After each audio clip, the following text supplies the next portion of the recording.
In today's video, I'm going to teach you how to use Dropbox. We'll walk through the basics so that by the end, you'll feel comfortable storing files, organizing them, and sharing them with others using Dropbox. First, open your web browser and go to the Dropbox website. If you already have an account, sign in with your usual login details. If not, you'll need to create a free account by following the on-screen instructions. Once you're signed in, you'll land on your Dropbox homepage where you can see your files and folders. At the top or center of the screen, you'll notice an option to upload files or folders. Click that, then choose whether you want to upload a single file, like a document or photo, or an entire folder from your computer.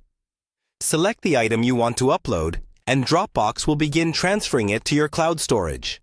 You'll see it appear in your main file area once the upload is complete.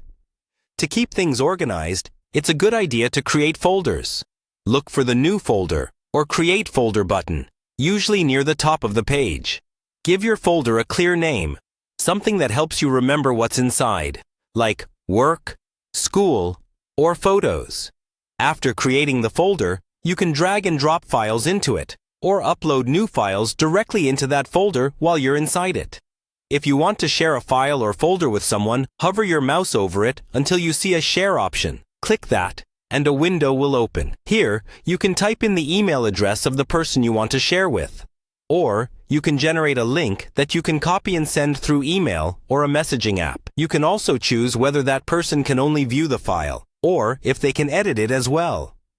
Take a second to double-check those permissions so you're only giving the level of access you're comfortable with. Dropbox also keeps your files in sync across devices. If you install the Dropbox app on your computer or phone and sign in with the same account, any files you upload or change will automatically update everywhere. That means if you upload a document on your laptop, you can open it later on your phone without emailing it to yourself, and that's the core of using Dropbox. Sign in, upload, and organize your files, share them when needed, and keep everything synced across your devices.